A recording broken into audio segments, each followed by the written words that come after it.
The Country Bunny and the Little Gold Shoes. We hear of the Easter Bunny, who comes each Easter day before sunrise to bring eggs for boys and girls, so we think there is only one. But this is not so. There are really 5 Easter bunnies, and they must be the 5 kindest and swiftest and wisest bunnies in the whole wide world, because between sunset on Easter Eve and dawn on Easter morning, they do more work than most rabbits do in a whole year.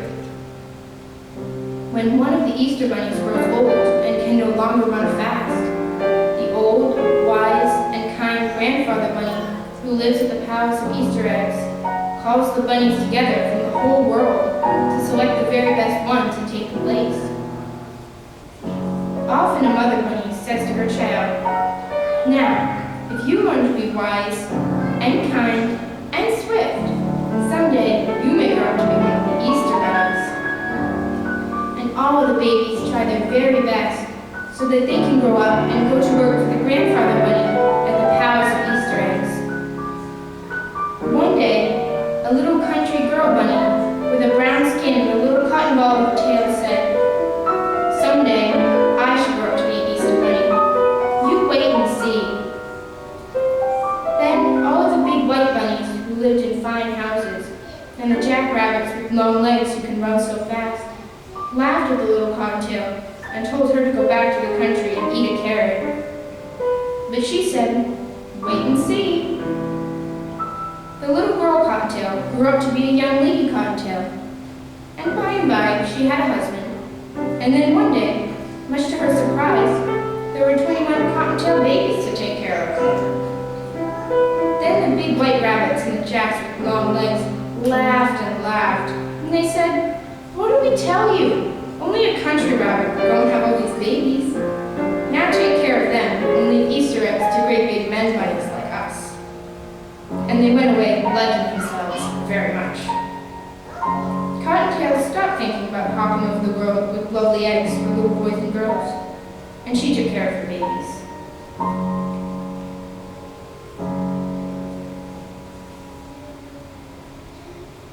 And one day, when her children stopped being babies and were little girl and boy bunnies, she called them to her and said, "Now we are going to have some fun." Then to 2 of them, she gave little brooms and showed them how to sweep up the cottage. And 2 she taught how to make beds. 2 more went with her to the kitchen, and in no time at all found out how to cook a good dinner. And with these went the 2 little dishwashers, and they made the glasses shine like crystal. 2 had little wash tubs full of soap suds, and they washed all the linen. 2 did the sewing and mending. 2 who had sweet voices were taught to sing, and 2 more to dance, and these amused all the others while they worked, so that they were gay and happy. 2 others were soon digging in the garden. To 2 she gave paints and crayons, so they could make pretty pictures for the walls. And when Mother Cottontail had given out all the tasks, she looked around, and there was only one little boy bunny left, and he was sad and lonely. Then Mother Cottontail said to him, "You are the most polite of all my children, so I shall make you keeper of my chair. And whenever I come to dinner, you shall seat me politely at table."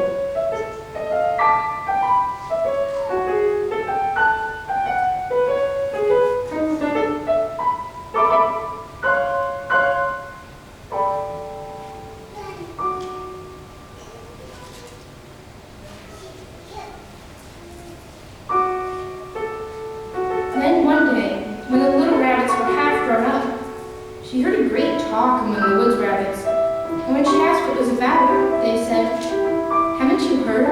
One of the 5 Easter bunnies has grown too slow, and we are all going to the palace of Easter eggs to see old grandfather pick out a new one to take his place." So she called her little cottontails, and they all set off to the palace to see the fun.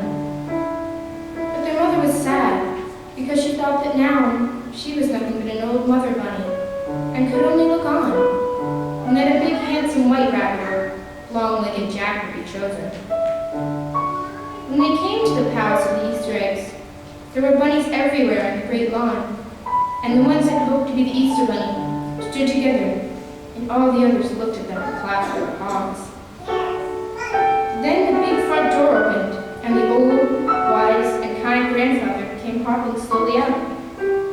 And he told the biggest, and those with the longest legs, to show what they could do.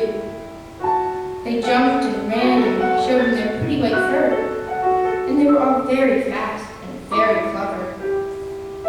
But still, he did not pick one, and he said to them, "You are pretty, and you are fast, but you have not shown me that you are either kind or wise."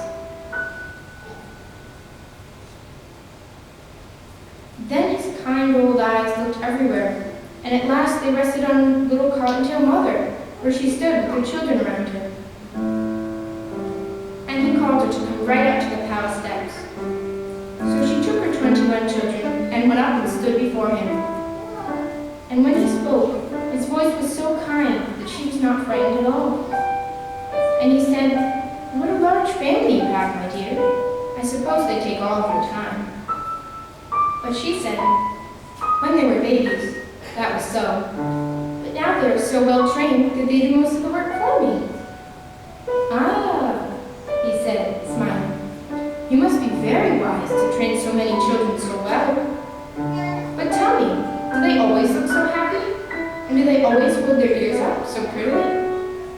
"Indeed they do," she answered. "We never have a tear or a cross word in our little country cottage. And if I do say it myself, they do carry their ears better than most bunnies." "Then," he said, patting the nearest bunny on the head, "you must be very kind indeed to have such a happy home. It is too bad that you have had no time to run and grow swift, as I might then have made you my 5th Easter bunny." At that, Mother Cottontail started to laugh. Then she whispered to the little bunnies, and every rabbit on the lawn looked to see what would happen. The old grandfather leaned forward to watch. Suddenly, all of her 21 children raced away, and Cottontail dashed after them.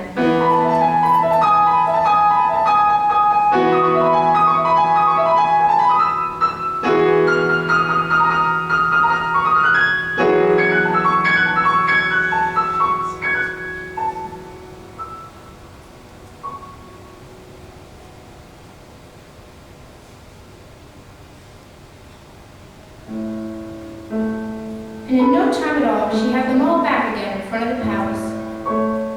Then the old, kind, wise grandfather bunny said, "I see that you are swift also. It is too bad that you cannot go to carry my eggs, because you will have to stay at home to take care of your children." Mother Cottontail nodded her head to the little ones, and they all formed a line and bowed low to the grandfather. Then she stepped in front of them, and she said, "They will take better care of the house than I." Then she called them up 2 by 2, and as she put her hands on the heads of each pair, she said, "These are my sweepers. They keep the cottage as clean as your hand. These make the beds without a wrinkle. These cook my dinner. These wash the dishes. These tend the garden. These wash and dry all the clothes. These do the mending. These sing, and these dance to keep us merry while we work. These are learning to paint pretty pictures for our walls. And this littlest one of all always pulls out my chair for me when I sit to table. So you see, I can leave them to take care of the house until I come home." And then the old, kind, wise grandfather said, "You have proved yourself to be not only wise and kind and swift, but also very clever. Come to the palace tomorrow afternoon, for that is Easter Eve, and you shall be my 5th Easter bunny."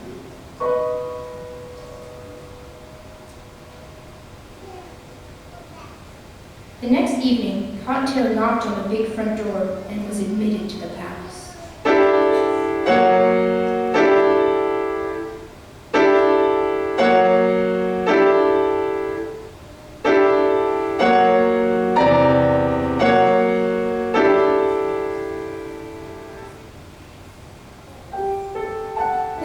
In her funny country clothes, but none of the other 4 Easter bunnies laughed, for they were wise and kind and knew better.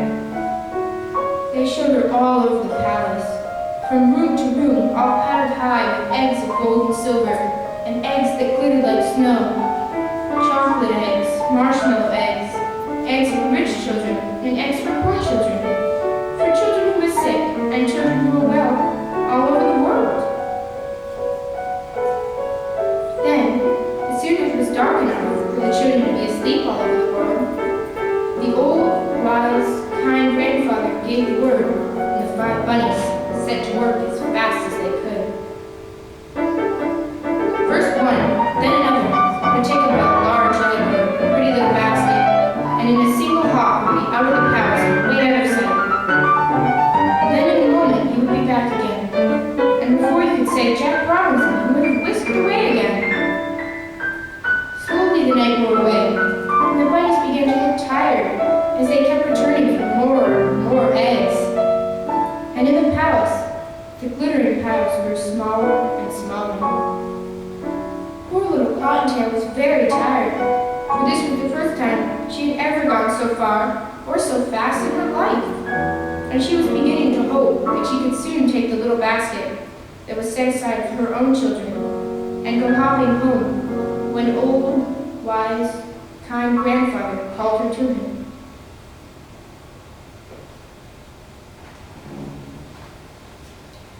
When she went close, she saw that he was holding in his hand the loveliest egg she'd ever seen. It glittered like a diamond. "Peek through and see what you shall see," he said. So she peeked through the little hole in one end, and she saw a beautiful scene with a sled and a lake with people skating on the ends. And he said, "Because you have such a loving heart for children, I am going to give you the best but the hardest trip of all. Far off, over 2 rivers and 3 mountains, there's a great mountain peak. And in a little cottage on that peak is a little boy who has been ill for a whole year, and who has been so brave that never once has he cried or complained. The mountain is so high that there is ice on the top, and it will be hard to climb. But if you get there, you will give more happiness than any other Easter bunny." Cottontail picked up the egg very gently and went hopping away on her journey. She crossed the first river and then the second. She went over the first mountain and then another and yet another until at last she reached the highest mountain of all. She was very tired when at last she got to the bottom of the great peak, and her heart failed her when she saw how high it was and how slippery with ice and snow on top. But, holding the egg very carefully, she started hopping up. At last, she reached the ice and snow, and now she was almost to the top, and she could see the little cottage, all covered with snow, where the little boy was sleeping. Then, a terrible thing happened. Her foot slipped, and down she came. Down when she flew into snowdrifts. Then she left the ice and snow, and rolling and bouncing against the stones, she felt the air getting warmer. Down, down she went, and she crashed through a thicket of budding laurel, rolled across a pasture, and finally struck against the trunk of a great apple tree that was just getting ready to bloom for Easter. And there she lay, with the egg still safely clutched in her paw, with a great pain in her leg. She tried to rise again, because she saw a lovely pink light in the sky, and she knew that in a few minutes more it would be day, and the little boy would be sad if she did not give his egg to him. But the pain was so bad she fell down. Then she felt something touch her shoulder, and she looked up, and there, right before her, way off there in that distant land, was old, wise, kind Grandfather Bunny. And he smiled at her, and he said, "You are not only wise, and kind, and swift, but you are also the bravest of all the bunnies. And I shall make you my very own gold-shoed Easter bunny."